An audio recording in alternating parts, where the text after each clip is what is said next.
Ready. So, please. Okay. So we are starting our last panel today. Thank you very much for surviving. But I really believe it's still interesting and we have still very great speakers. It's just injustice that we are the last ones. It will be in English. Yeah, so you can participate fully. So, and as Yvette already mentioned before, this panel we will be trying to think what we can do on international level, and we will try, as I wrote to my speakers, we will try not to blame only Facebook and Google, but we can't promise that it will work out. But we have really, like I mentioned, as I mentioned, three great speakers from different countries and experiences, and the first one will be Charles. He's advisor of British Parliament, and he was one of the who was also working on this, I already mentioned, terrific interim report, which I have read, which is really document up to the point with very specific suggestions what should be done. And I'm looking forward to receive the final report, hopefully in January. And then we will have Ryan. He has traveled to many countries. He's a journalist from Buzzfeed, based in London, moving soon back to New York, and has also experienced many countries, what's happening and regulations. And the last one will be Harry, who will talk also more on international level, like more summarizing. And the focus of this last panel is what we can really do, what could be the potential restrictions or regulations. So please, Charles. Thank you very much. And thanks for inviting me, and thanks for having me here. So I'm Charles Kriel. I'm the specialist advisor to the DCMS, which is the House of Commons Select Committee on Fake News. We've been doing this investigation into disinformation over the past year that, alongside a few really terrific journalists, have driven the story about Cambridge Analytica, and which is very much the story of Stratcoms, right out into the forefront. So it's been a fascinating journey. It's a small part of what I do. I have a Stratcom startup called Kriel Agency, but we work only in the context of the civil society, which means mostly I do policy advisement, because that's not always what Stratcoms do. But we hope that that is what Stratcoms do. Just very briefly,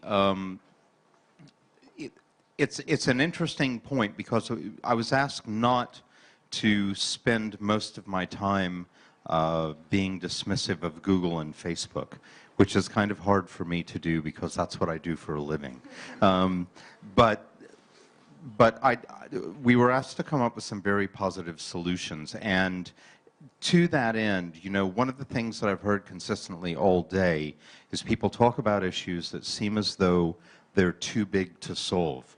And I think, in fact, if we have the political will, we can solve these issues, even with these seemingly monolithic, all-powerful companies that we're finding are the consistent fly in the ointment across all of these stories, which is the big data companies. You know, I say that big data and social media are about to have their seatbelts moment.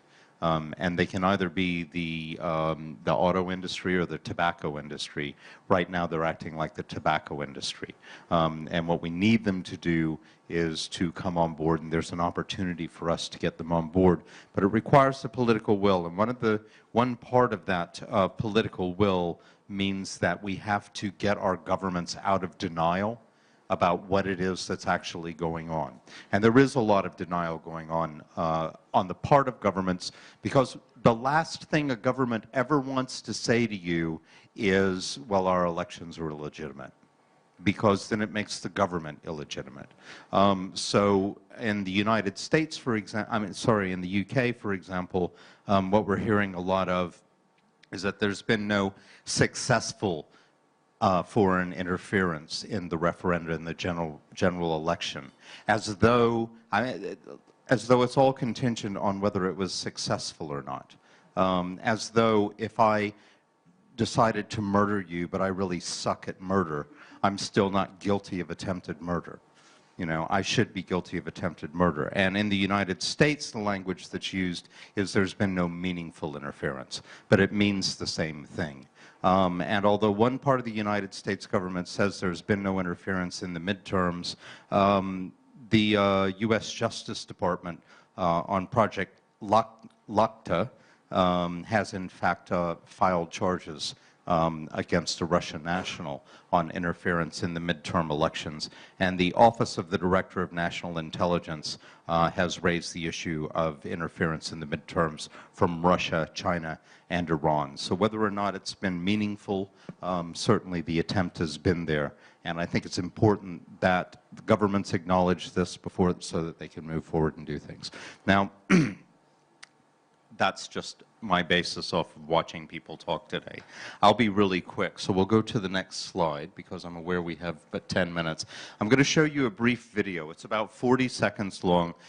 I'm giving you a preview of some research that has been submitted as evidence by my company to the DCMS Select Committee, and eventually will end up being published through the NATO COE journal as well here.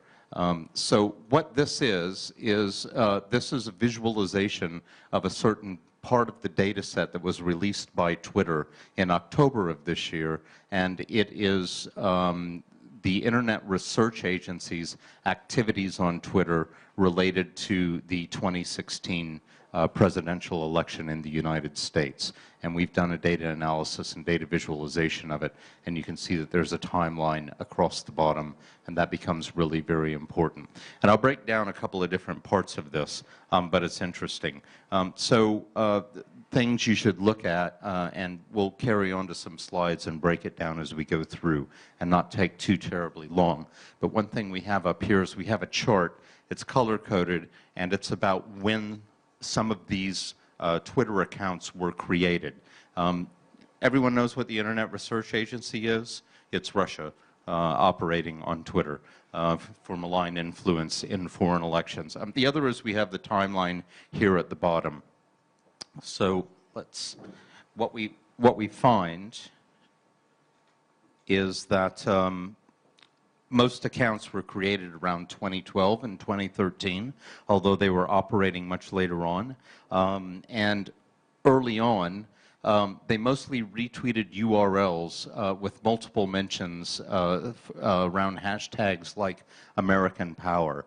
So in August of 2014, accounts from 2012-13 were tweeting one another, and they were tweeting one another with these hashtags, and they were trying to build up their legitimacy as online accounts. Now, this goes along with my thing about not being in denial. If we understand in detail how the Internet Research Agency works, if we understand their methodology, then we can start understanding how it is that we might work against them, or in fact to try to prevent them.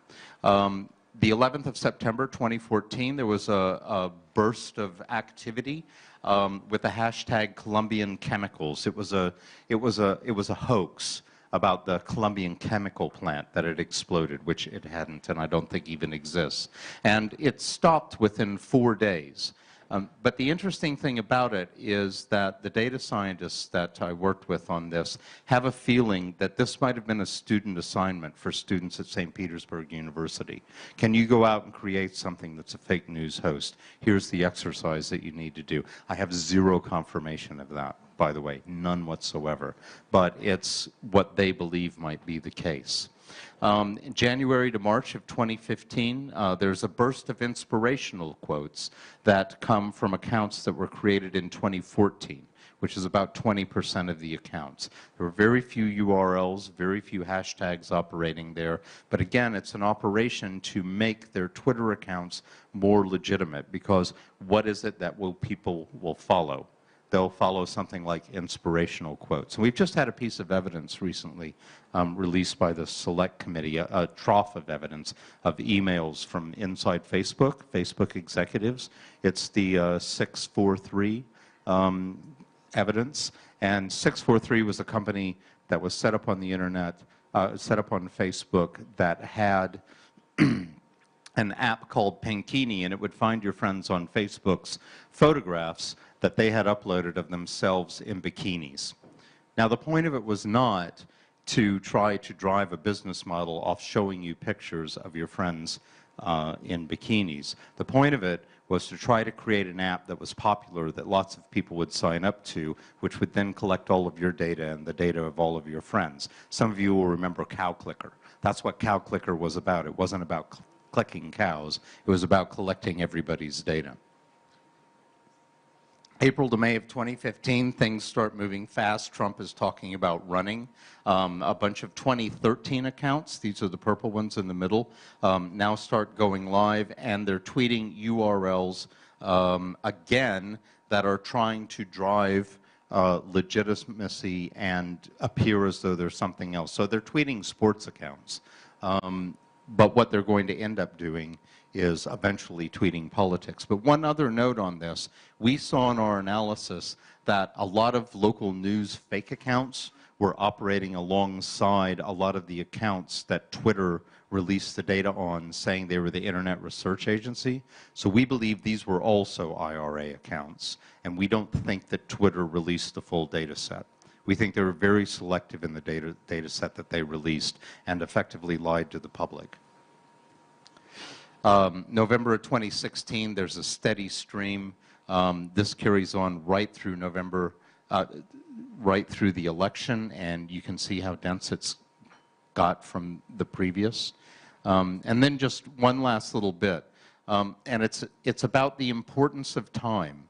So if this were not broken down across time, you could look at this and think that the green accounts were really important, and they weren't at all.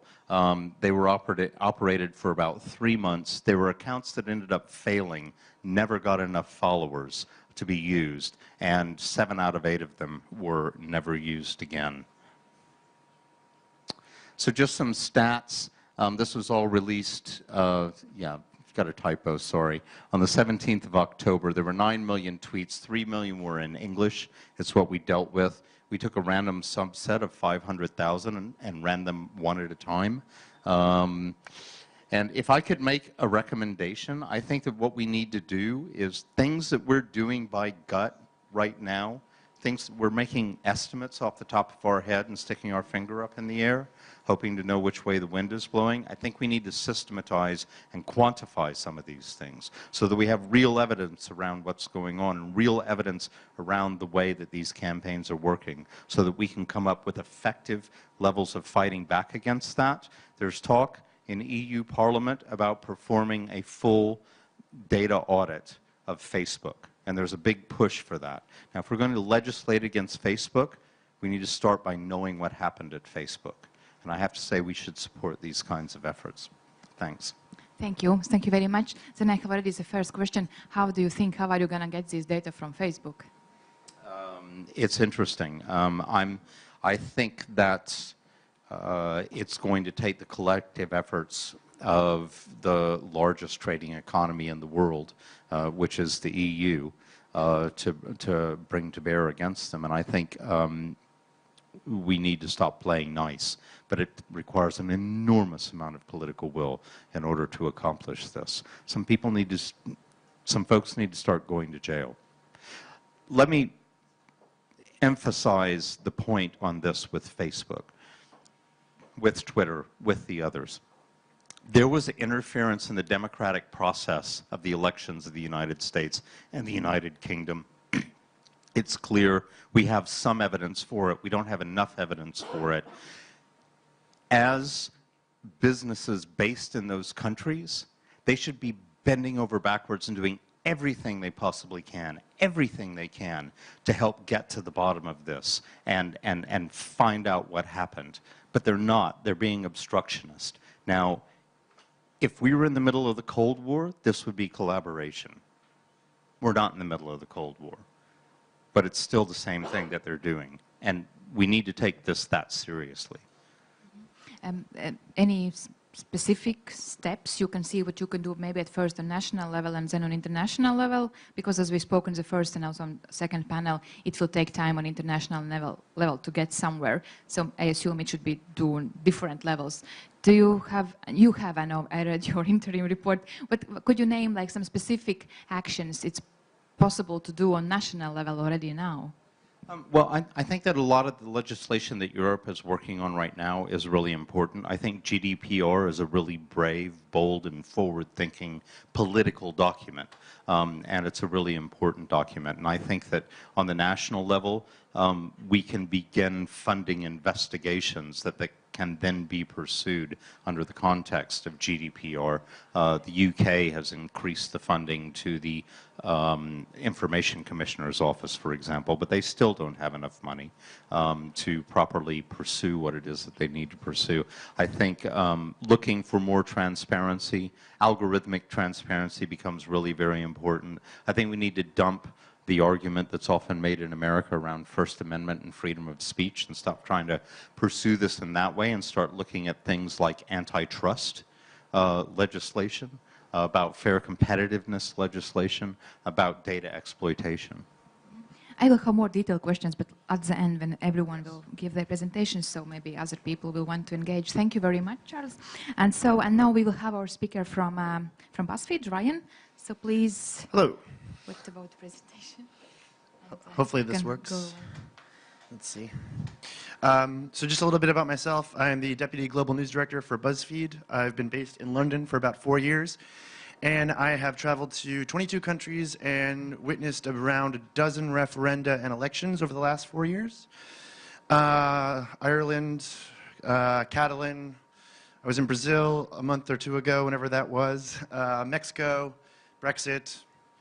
You name it, I've seen it, I've done it, so hopefully, if this doesn't work, I can just go by memory, but I tried to break down a model of online radicalization and how that leads to a destabilized electorate. It's kind of a complicated idea, but let's see if this works. So, basically, I want to show you how, in any given country, people can gather on the internet, on a large platform, go from the fringe, and basically lead to real-life violence. And if you want me to just start listing anecdotes, I can, but let's go from there first. So, how this starts. Typically, it's on online message boards. Most of these things involve toxic men. Usually between the ages of 18 and 24, they usually start around a shared activity. So, in America, it was places like 4chan. It's a place where people talk about anime and video games. In Spain, it's Foro Coaches, which is a car message board that became very active during the La Manada rape trial last year, or this year. In South Korea, it's Ilbe Storehouse. In the UK, it's banter pages on Facebook.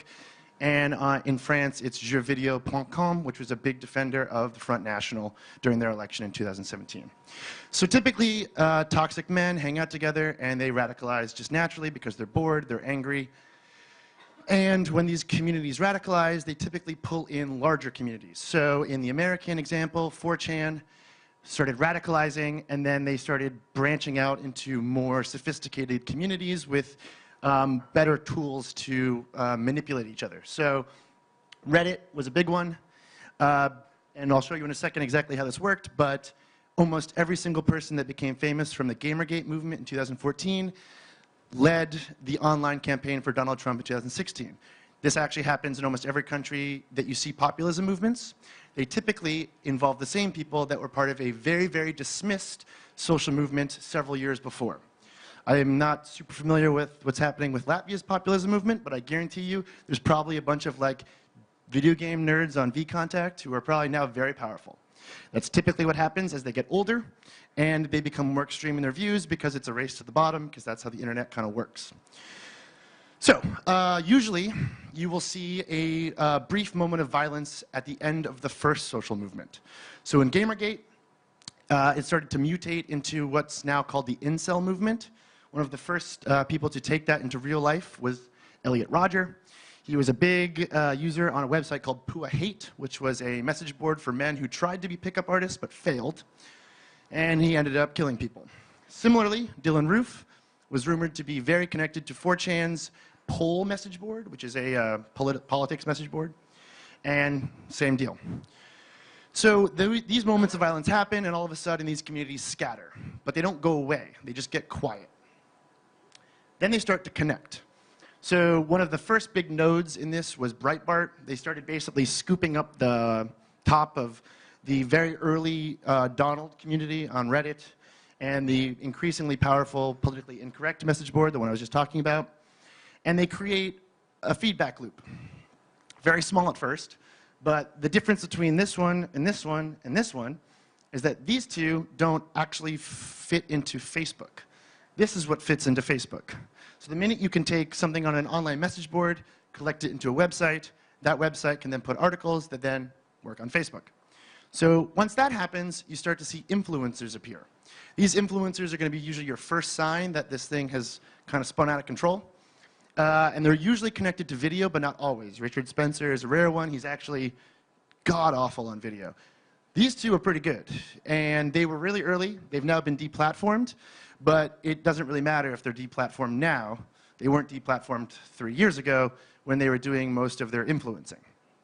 Now, because influencers, I think, my personal belief, based on my conversations with a lot of these people, is that they're mainly grifters. They don't actually care about any of this. Influencers don't care about anything other than likes or metrics, typically. I think of them as basically just really, really toxic YouTubers. But once this happens, it's now like a public face for this movement. So that's when you see chaos agents from outside starting to notice. You've got now Iranian bots, but you have the Internet Research Agency, you have Bannon, you have the Mercer family, you have the Middle East Forum, and there's millions of examples of just people who start funding money. We actually saw a similar thing with the Save the Eighth campaign in Ireland. It didn't work, but the minute the influencers rise up, then the international parties start going, oh, now there's a face. Okay, we can start working with this. So, Facebook and their hilariously fake war room basically don't do anything about this. There's really no financial incentive for them to do anything about this because Facebook doesn't want you to feel bad for what you share on there. If you did, you wouldn't use it. So as much as Facebook wants to combat fake news or radicalization or just general toxicity, there's no point. They can talk about it all they want, but in fact, just this morning, as we were here, a bunch of fact checkers at Facebook went to The Guardian and just said that it's all a PR stunt, and because of course it is. There's no reason to fact check anything on Facebook. Their hope is that they can make a good enough AI to do it themselves, but they're probably not going to. So now we have a complete feedback loop. We have anonymous message boards, taking fringe culture, putting it on blogs. Those blogs are going viral. Influencers are seeing that. So we have a radicalization process. Typically, if you are not an internet user, you are going this direction. In a weird way, my father did this during the 2016 election in America. He started watching Fox News after he was bedridden by slipping on some ice. He voted for Obama twice, and in a matter of 4 months, he was asking me why Buzzfeed wasn't covering the mysterious death of Seth Rich. So that's how quick this happens, and we'll get to the cable news portion in a second. But it can also work in reverse. The Daily Stormer, sort of any sort of hardcore neo-Nazi, knows that if they go this way, they can bring in usually young people and very old people. The YouTube effect. So what's really unfortunate about YouTube is that its algorithm is like literally made to become more extreme as you use it more. And the YouTubers know this. So any sort of flare-up that happens with YouTubers, they will find a way to remix it, they'll find a way to use it, and the algorithm will give you more extreme stuff. That's why I can watch one trailer for Avengers Endgame and end up with Jordan B. Peterson talking about Hitler. It wants you to stay there, and it wants you to get angrier and more passionate and comment more and like more and dislike more. And that's not even my making this up. Like, it's out there. You can read about it. That's how it works.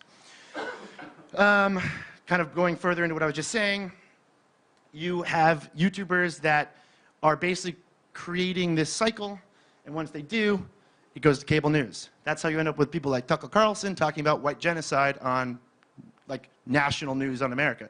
In fact, I think last night he was just talking about how immigrants were going to make America dirtier. This is a real cycle.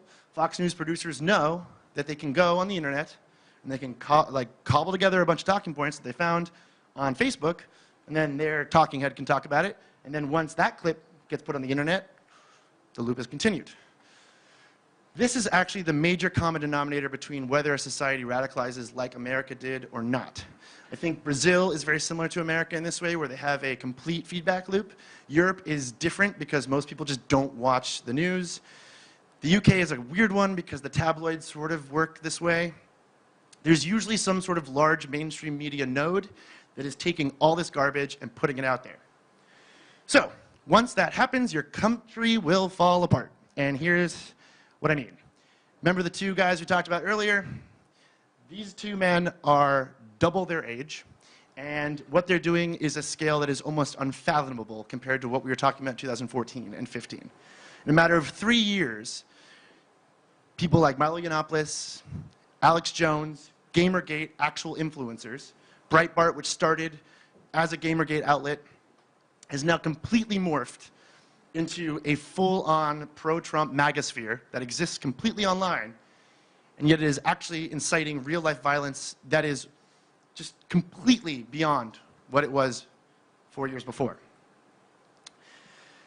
And I want to state that the internet is not inventing any of this. I was in Barcelona for the Catalan referendum. This is my favorite photo of the nightmare that we live in. This is Julian Assange Skyping into a public square to teach Catalan organizers how to use Telegram, a Russian messaging app, to illegally organize a referendum.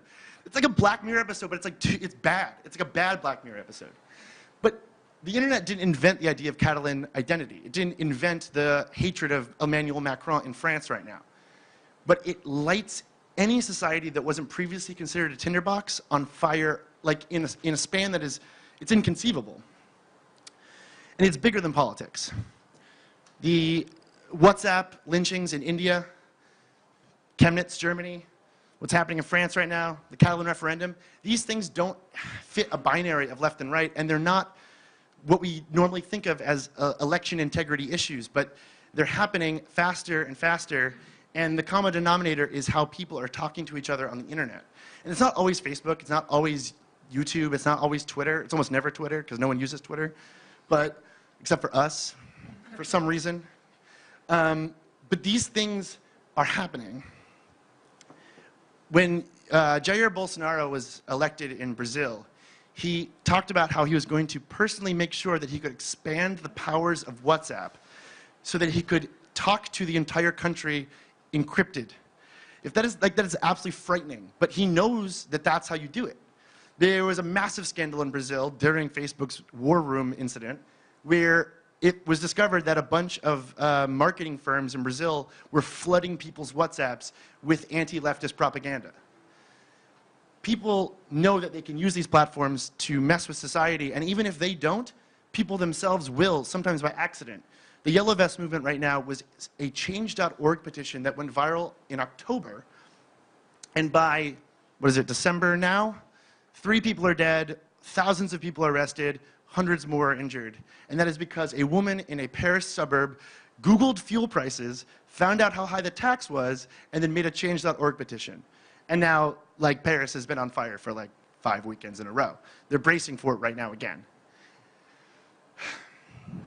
So I just want to sort of run down the whole thing, and I will stop talking, I swear. But basically, the internet isn't stopping just because your election or your referendum is stopping. But you can guarantee that the next time you have a major countrywide event, these forces that have been going on forever, that we're sort of being like, oh, it's all over now, they're not going to be over.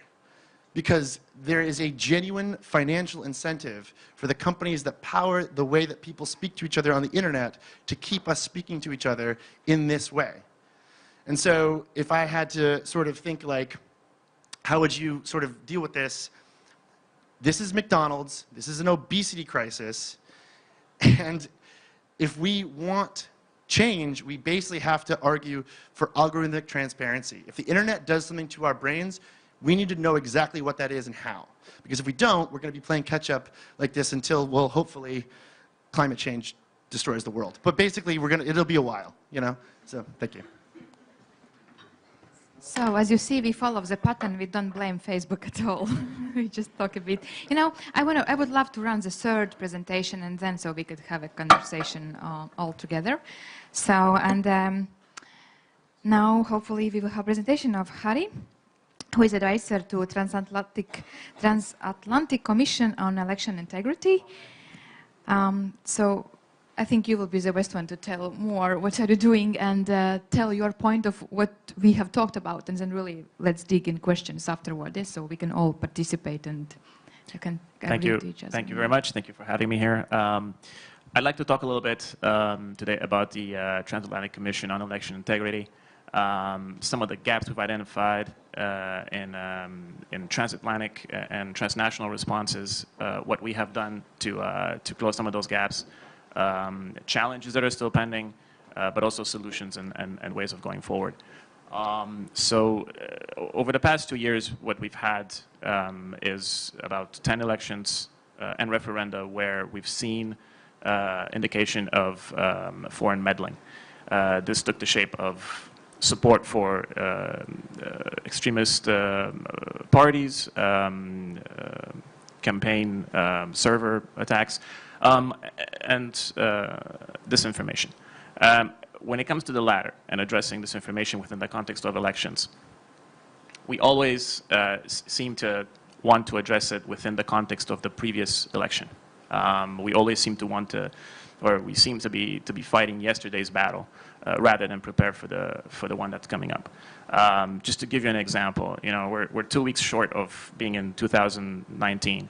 We're still talking and we're still arguing about what happened in the 2016 presidential election. And we're still arguing on that. When we speak of fake news, you know, we speak of fake news, but this information has moved considerably away from that.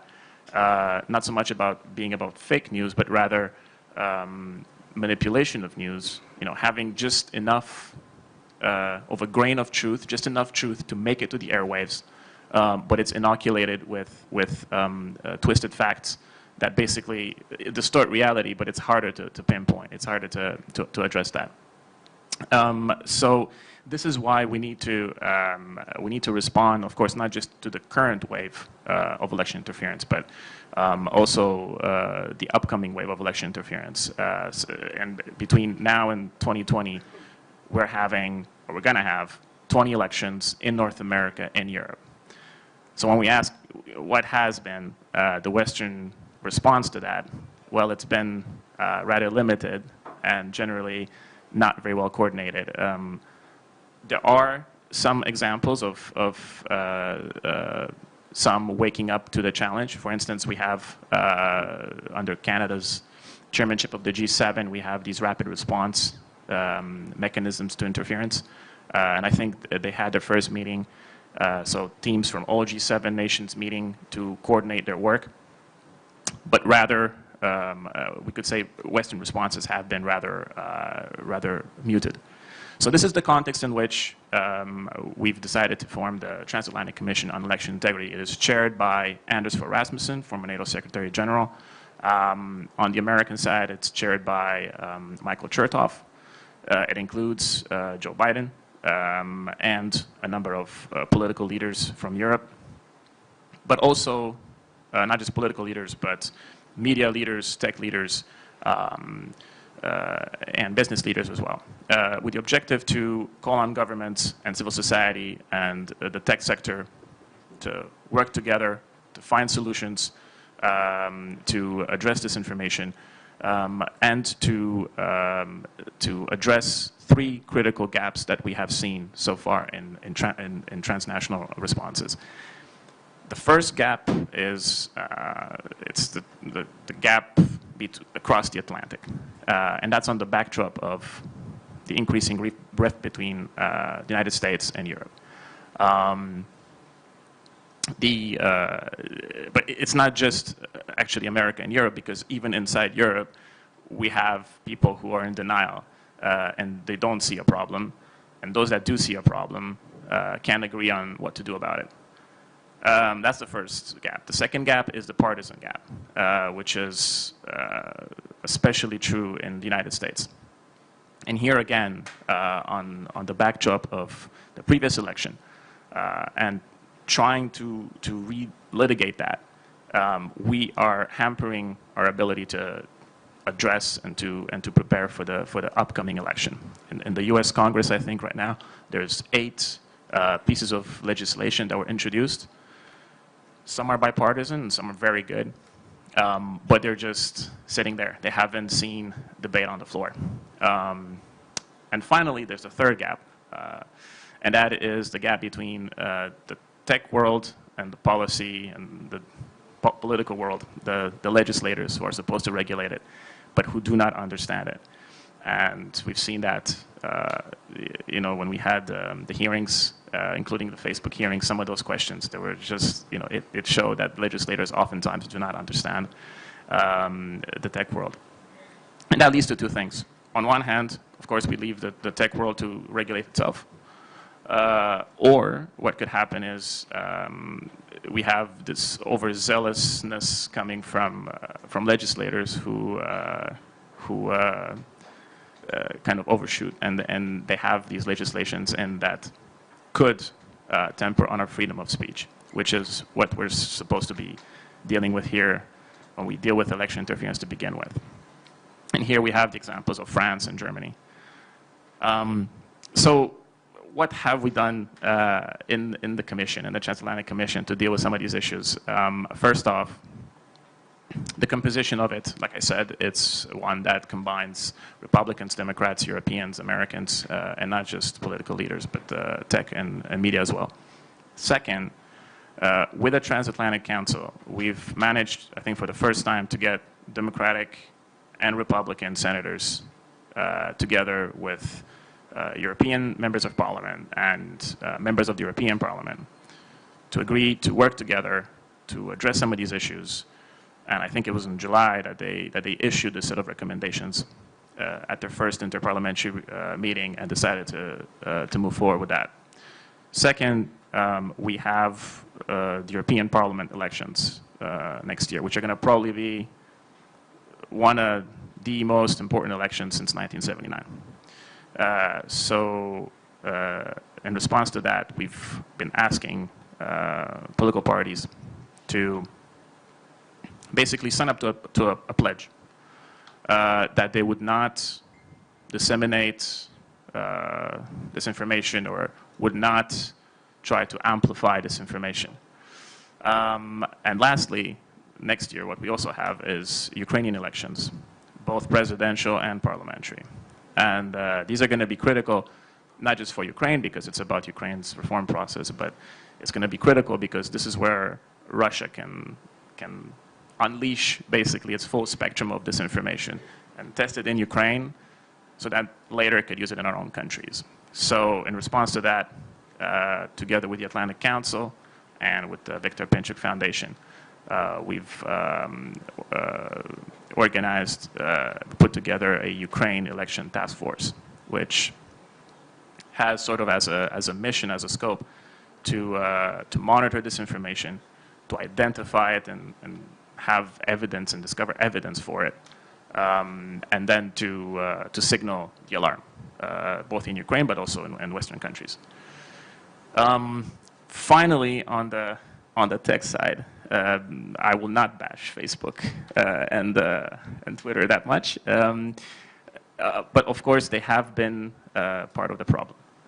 But at the same time, we also think that technology is also part of the solution. We have to somehow find a tech solution, a mechanism or a tool that can help us identify this information, hopefully in real time, not after, and help us do something about it. And I mean real time because when we talk about this information, it has a cycle. By the time you see it in the mainstream media or by the time you see it on Facebook, it's already too late. You can't, it's already saturated. It's usually placed in places like Reddit. It propagates through Twitter, and then it ends up in Facebook. So we've teamed up with a UK-based company, Sandtable, and this company has basically come up with a tool that looks at the social media and scopes the social media, and they did that around the Skripal incident. So what we did is we've taken this tool and we've applied it to a number of elections. And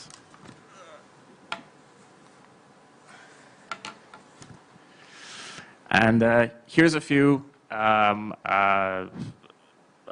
some evidence of what we found. So what we found is that basically in the Italian election, for instance, I want to get the numbers right. So 2 weeks before, sorry, the Mexican election, we have bots that represent 15 to 20% of the conversation on Twitter, so a fifth of the conversation. In Italy, we have 11% of elections related to Twitter activity that's coming from new accounts. And then we have finally the Macedonian referendum. So this was a referendum around the question of name change, but that would pave the way for Macedonia joining EU and NATO.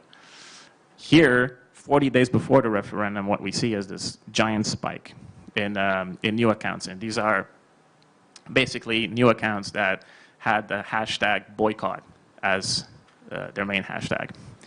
What's not here, we also did a bit of, we looked at Ukraine around the assassination of Zakharchenko. Zakharchenko is the Donetsk, the so-called Donetsk Republic former leader. And in Ukraine, we had 20% of accounts in that conversation showing signs of inauthenticity. So basically, they were bots. And 30% of the conversation came from those accounts.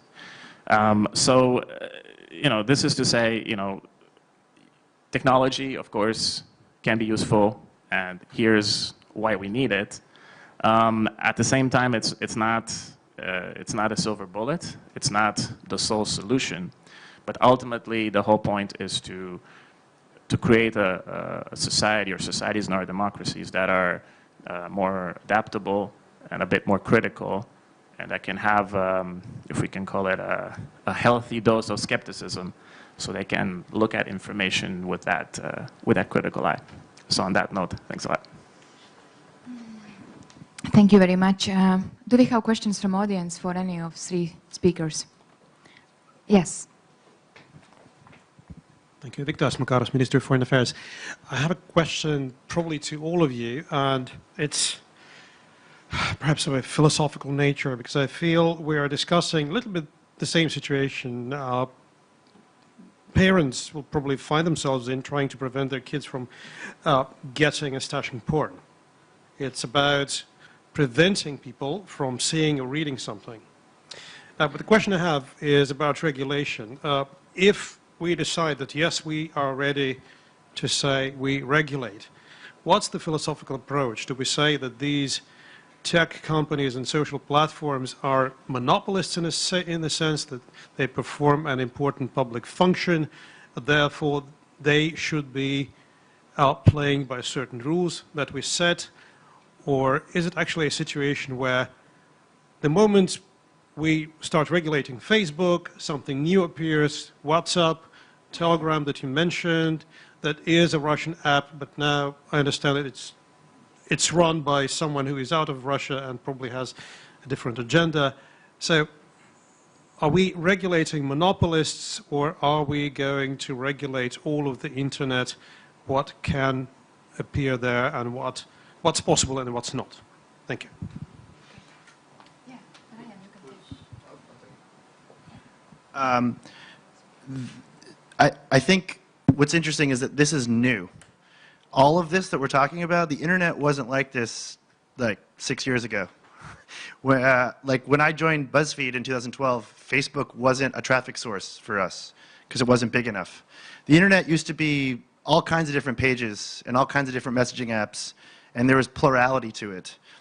But now when you go on an app, everything looks the same. So a New York Times article and your uncle talking about how the earth is flat look identical in your news feed. But if you go to a newsstand, I mean, let's be real, you can tell a quality publication from a bad one. And the internet used to be like that. You used to be able to be like, okay, well, the New York Times website looks really good, and this Hollow Earth, which is a different conspiracy theory, website looks very different because it's green text on a black background, and all the images move. I think that we are talking about monopolies, but we're talking about information monopolies that are flattening things. So everything sort of just looks the same, and that's what makes fake news so complicated, I think. So, but what should be the approach? Should we because I think one of the debates what has been used from social media, we are just platforms. And oppositioners are saying, no, you are also responsible what you are distributing. So maybe this case, the question is, how should we approach them? As a platforms or actually as a content producers? You can finish. I think there should be more websites, and I think in general. And I think that if you are responsible for how people put things on the internet, there's a job that I used to do actually called community moderation. It's a very important one. And old message boards used to have community moderators who would clean things up and delete comments and ban users. We don't have that anymore. And I think we're seeing some really huge effects from not having moderated platforms. Mm-hmm. Okay. Harry and then Charles? 2 points. I think on some of these social platforms like Facebook and Twitter, I think a lot of them are beginning to realize that this is not solely a PR problem. But of course, we still have a lot of algorithmic lack of transparency. I think it's also about, you know, how do we want to regulate this? Do we want to have 27 different regulations? Or do we want to concentrate our efforts and sort of approach this collectively? And I think this is where we're going. But to do that, we also have to know what we're doing. We have to know what we're regulating as well. I have so many things to say about it, I'm going to have to control myself. First of all, it's definitely not a PR problem anymore. The only reason we can couch it as ever having been a PR problem is that there is a libertarian ideology that surrounds Silicon Valley. And they are very active in terms of their lobbying, in terms of keeping regulation away from them. And we're only going, oh, regulation, and being afraid of it because they're unregulated, they're thoroughly unregulated. They're so completely unregulated. Commerce used to stop at the border. It doesn't stop at the border with digital. That's just one tiny example of how little it's regulated. Second, regulation isn't bad. Everything's regulated. The chairs y'all are sitting in are regulated. If they were unsafe, then the manufacturer and the seller could be taken to task.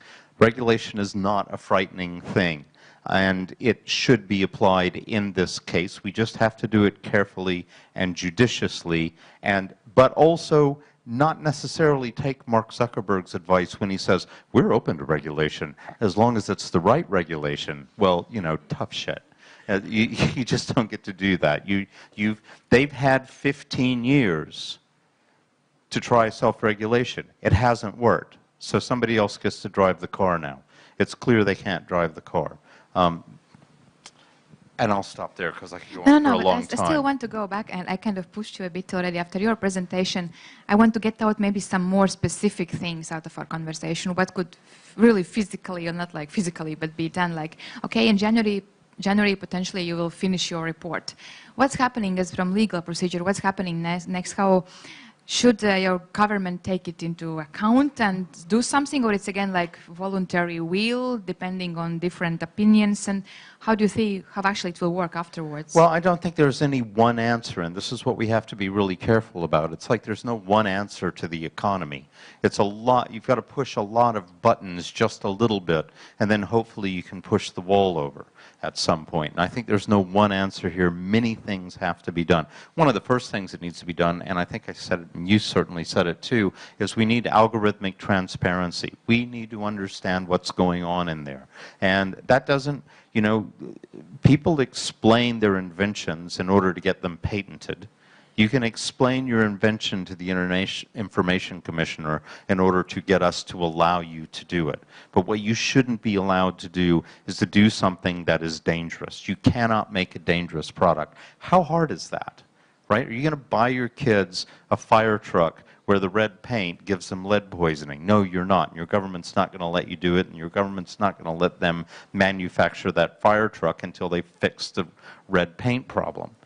How hard is it to do that with social media? It's actually not, but we need the political will, and it's going to take a lot of different points. Okay, let's stay only on this one button. Okay. Algorithmic transparency. any potential ideas how it could be done? Who should do it? National level, international level?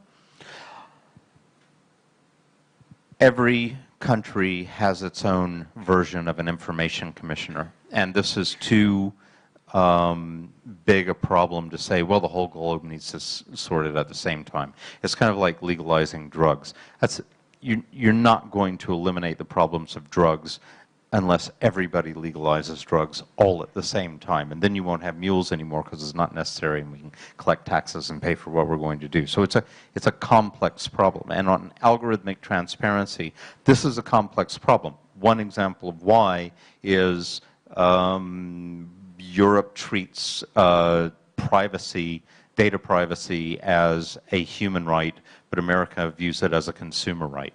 Right there, you've got a big split, and there's a discussion and there's a negotiation, and so it has to be gone through. But the idea of the FTC embedding somebody at Facebook in order to ensure that what they're doing with their algorithms is not dangerous is not a ridiculous idea. Or Facebook embedding somebody at the FTC for that matter. They certainly embed people in the Trump campaign. They embed people in any major advertiser so this can happen in terms of algorithmic regulation. I want to point to two hilariously different EU regulations as examples of this. So the GDPR, I think, is one of the greatest things that's ever happened. I love clicking the boxes. And some research has been done since it came out that has shown that it did actually sort of set an internet-wide protocol. Most websites, other than the LA Times for some reason, so I can't read that here, but most of them are GDPR compliant. Now, on the flip side, there is an upcoming EU law possibly coming through called the Copyright Directive, which is almost the exact opposite, and so bogglingly just not effective for what we're talking about because it's sort of coming at it from the wrong direction. GDPR is fundamental and it impacts the structure of the web. The Copyright Directive, which basically would kind of change the way UGC, user-generated content, works, is kind of the flip of it, where it puts it on the user. But I think it's got to be, I think the EU is the only institution I know of right now that is really thinking about how to do this. They're not always going to get it right, but I think it's cool to watch. Can I throw one more thing in here? You were talking about how do we regulate the platforms? Are they a platform or are they a publisher? Maybe we need another definition. They're neither a platform nor they're a publisher. Every new technology contains the language of the technology that preceded it until it hits its classical age, and then it has its own language. We need to do this with social media. It needs its own language. It needs its own regulation. The closest I could get to it is to say regulate them like a broadcaster. But that's still not there yet. Okay. Ryan, you have traveled to all these many countries. Have you seen examples how at least some of them are trying to approach these problems, what they are trying to do? Yes. So none of them are great. That's the easiest answer. I think, once again, the EU is the most proactive. They're trying. The UK has been particularly good about it. Brexit notwithstanding, I think there is a conversation happening that seems bipartisan in nature in some degree, and it's working. Certain Central and South American countries have been getting ahead of it on a vote-by-vote basis. So Mexico and Brazil both had intensive purging of fake news farms, and they basically did it via the law. So they would, I think, there were several million-plus follower pages in Brazil that were purged via a court order in Brazil ahead of their election. The problem is that all of them just went to WhatsApp. And a similar thing happened in Mexico, where I learned the most insidious form of fake news I've ever heard of, which is that politicians, I met a guy who ran a fake news farm in Mexico, and his biggest order was from politicians taking out fake news pieces that were negative about themselves so that they could accuse their opponent of planting them. So if you want to know how this metagame works from here on out, it's a lot more sophisticated than I thought. But I think the first thing is to admit you have a problem. And then the second step is to start trying to get ahead of it before the next big cultural moment, I think. You mentioned, I answered correctly, that the Mexico court order order to take down Facebook pages? Brazil. So Brazil, if I remember correctly, they violated. It escapes me now, but they took it to court, and then several of the groups that were pushing out fake news, I think, were violating campaign law, and they got them that way. There's also sort of a culture there of law. There's a Brazilian culture of lawsuits, so they sort of fought it that way, and they cleared out a lot of them, but it was hard. I think it's important to distinguish, though, you know, the kind of interference in this information. I mean, in the Mexican case, it sounds like this is a domestic thing. It's one politician against another by playing dirty. No. Maybe not, but if it's important to distinguish between a domestic disinformation, which, okay, it's dirty, but that's fine, and foreign interference. If it's foreign interference, it's a foreign actor that interferes with our fundamental right to choose our leaders, and that's when it becomes a problem, I think. Denial. I mean, Cambridge Analytica was out working in Mexico. Yeah, they had Piggy. Yeah, and they had Piggy. They have these. They're scraping at the ISP level across South America. These are companies that we have created, as well as creating them as stratcoms companies and then setting them loose until they come back on us. You know, so this is another step that has to be taken, is regulating stratcoms companies as we commission them. I also think it's an uncomfortable thing as an American to say this, but I would say that when a politician uses an American company for domestic election interference, that is international interference. That is American interference in the sovereignty of a country. It's like how Coca-Cola was accused of putting up despots in Africa. Like, that's Facebook doing that. You know, they're there. But they chose to is be that there. politician using that platform against his fellow politicians in that domestic electoral competition? Yeah, but my argument is that it should be a Mexican platform, and then they can it shouldn't be an American platform that's being used to manipulate elections. Like, it's overreaching, and they can't moderate it, and they've chosen to take that responsibility, but they can't uphold it. Okay, so inherently, because it's American, it should not be used in Mexico. No, I'm saying that if an American company wants to basically take over all of local media in Mexico and then create a platform that allows people to communicate, that is a responsibility that they've taken. And then if two Mexican politicians are using it to manipulate even a mayoral election, Facebook should probably answer for why that's possible. The depth levels that this is happening out there, especially in developing nations, is extraordinary, and it's a story that's not out there enough, and at some point it will be. We'll have something like the Panama Papers and the Daphne Project and the Cambridge Analytica scandal are going to converge on one another, and then you get the real story of what's happening. But, you know, take an example of, like, let's take Piggy, or let's anywhere where there's insufficient internet provision, then smartphones become really important, or feature phones, so that you can get on the internet. But if you're providing that internet provision, then and it's an unregulated space, then it means I can capture all of your data, like all of your data, at the internet service provision level. But also, probably in a culture like that, it's a country where the main currency is not the operating currency. The operating currency might be people in a small village are trading credits. They're trading phone credits with one another. So now I control a part of the currency as well. And if I control that much, I can certainly swing the election. And this is the kind of thing that we're looking at. This is the kind of operations that are happening out there. You know, forget about GDPR. This is on such a raw, visceral level. This morning, it was announced that Facebook is researching a cryptocurrency that would work inside of WhatsApp. Right.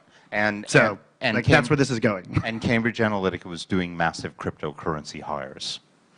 So if more you talk, the more desperate they start to feel. So it's going more dark and dark and dark. And the answer is there is no solution. It's so complicated, and we need more awareness. And okay, in the second panel, in Ivetta's panel, we spoke. Could it work if we would, for example, start with something? Okay, I know it's complicated and big, but like banning to pay ads from abroad or overseas. I don't know. There is Latvian campaign, and we already can't actually use other money from outside, but would it work if there would be such a regulation that you can't pay for ad on Facebook if you are out of the physically of the country? No, they're doing it now. They've set it up already. So you can't buy an ad in the United States. You can't buy an ad in the UK from outside. That's around an election or a national issue. So I have a podcast. I used to advertise my podcast in the United States, but I can't do that anymore because I don't have a base in the United States. My base is in the UK, so I can't advertise there. But guess who else doesn't? The Financial Times, because they're now classified as being a political organization because they're advertising stories about national issues. Well, they're a newspaper. Of course they are.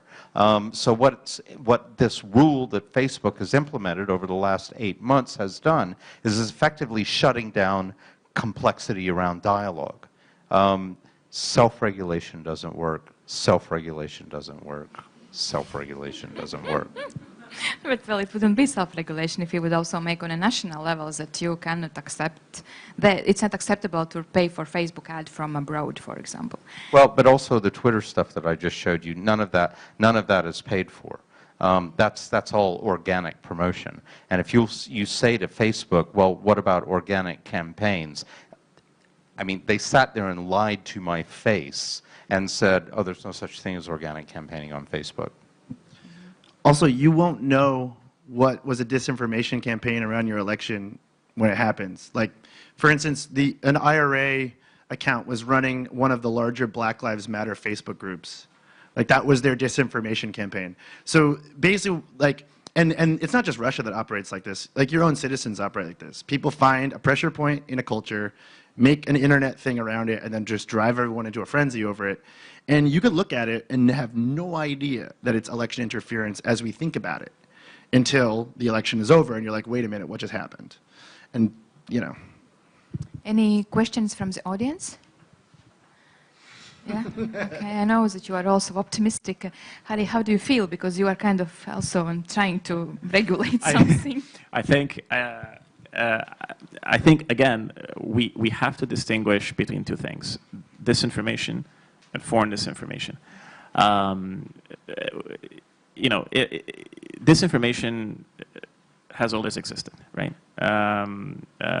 What's new about foreign disinformation now is that it's basically using malign actors and generally non-democracies, using what used to be the strength in our democracy to turn that into a weakness and against each other.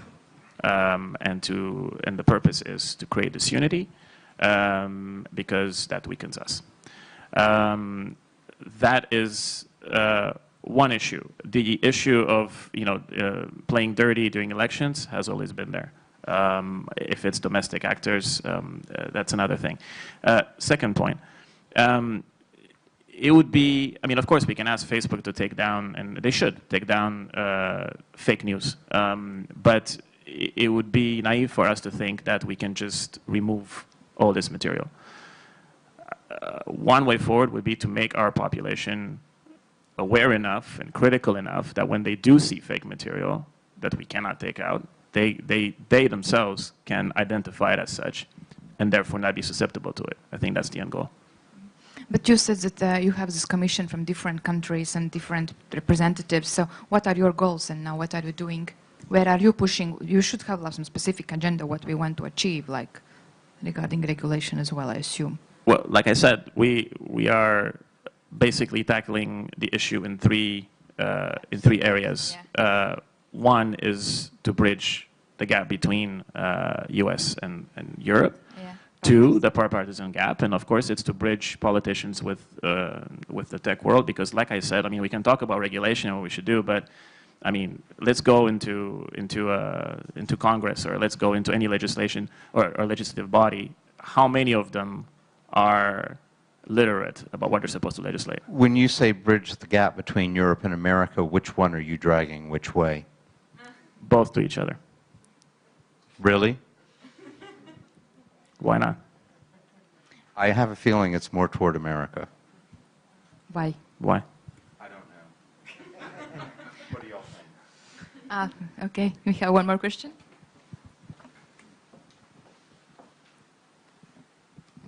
Hi again. I think it's probably less of a question, but more just Harry on what you were just saying. Sorry, Henry, what you were just saying there. I think So this idea of kind of overseas interference being fundamentally different, I mean, I think that's something like in the national security domain is something that we think about. But there's kind of two assumptions underlining that I don't think are necessarily true in all cases. I mean, the first is when we say overseas interference, I think we often think of sort of national governments and like the Internet Research Agency. So when we say IRA in Ireland, we mean something different. The Internet Research Agency, you know, is an example of an overseas government wanting to interfere. But actually, what we saw in the Irish referendum was a lot of it was individuals, and sort of you have this democratization of the ability to interfere, and you know, how do you even begin to sort of deal with that? But also, I think there's an assumption that the goal of people trying to interfere in an election is to win. And actually, I don't think that's always the case. So when we saw, you know, we see a lot of people who either want to, sort of like with the Irish abortion referendum, hijack that for their own domestic goals elsewhere, or, you know, some of it was sort of financial. But I think as well, like there's, I think when we set up some of these kind of like concepts around some of those distinctions that you're making, I think it kind of diminishes some of our capacity to sort of think about this in the way that it has to be. I mean, like, I just, you know, the question of, sorry, and this isn't the question, but like the question of how do we do this stuff? I mean, there's no conclusion you can come to other than like fundamental redesign of the way that some of these companies are operating. Like they have been able to build things because we just thought they were selling flights and socks to people, and it's just become something which is completely different. But that's okay. That's okay. Yeah. That's what antitrust legislation is. Yeah. Well, I have a question for you, actually. Yeah. I have a question for you. So when you're talking about the distinction between the two, like hilariously, the Iranian troll farm tried to boot up and they failed spectacularly just because they couldn't do it right. This happened like a couple weeks ago. I think maybe around the U.S. midterms. They completely crapped the bed. But we do know that like teenagers in Macedonia were doing it for fun and making money. And we know that like Absolutely. we live in a world where like a 12-year-old could like destroy your country overnight by accident or on purpose. How would you classify those two things as different? Okay. Don't misunderstand me by me trying to say, you know, we shouldn't legislate or that we should only legislate, you know, in certain cases. Fundamentally, again, like I said, if we are to make a population that is more acutely aware of this information, this would deal with both issues. It would deal with domestic cases of disinformation, and it would also deal with foreign interference. So an international program. Sorry? So an international lone actor, which she was talking about, versus a sovereign state international actor. A sovereign state that goes and tries to interfere in the election process of another state, basically breaks the fundamental world liberal order that we've been living in for the past 7 years. But A lone actor I'm not saying a lone actor is not dangerous. Of course, a lone actor is dangerous. And yes, we do have to address that as well. But, and by the way, oftentimes it's very difficult to, like you said, it's very difficult to clearly distinguish what is domestic, what is not. You know, I can give you instances where, let's take Ukraine, for example. It's a very murky line there. How do you know what is domestic, what's not, what's coming from Russia, what's coming from Russia but through other means, and it's manifesting itself in Ukraine, or what's... of course, a lone actor is also very dangerous, but I think when it's coming from a state, that only adds so much to the problem, doesn't it? yeah, I appreciate this thing about we need people to understand fake news. They need a good critical background about it. But I think that's a 20-year solution. And I think that we're in a problem now, first of all, that has been building for quite a while. And I don't know how many more tainted election cycles certain civil societies will be able to survive. I think the amount of damage that will be done to those countries will take decades to recover from. The house is on fire. Yeah, that's why I have a question what to do. But yeah, do we have any question? No. So I think it's time to finish today. It's been a long day and very intense, lot of information to process and think about. Thank you very much for survivals, for being here. We have emails and we can exchange any ideas, and because I think it's not gonna go away, it will only come more and more, and it seems that maybe it should get even more worse for some politicians to realize that this is really a problem, unfortunately. And the question is, I assume, maybe how much worse and how much long time it will take. But if there are countries which are already ahead, I believe that we have to watch them closely. Like I think you will do more, UK, Germany, what's happening, and then we can adapt more to see what we can do in our countries, in our national level, and wait what's going to happen on international, and participate as much as we can also in, for example, all 3 Baltic countries together. But thank you very much again. Iveta, do you have some closing words we should say?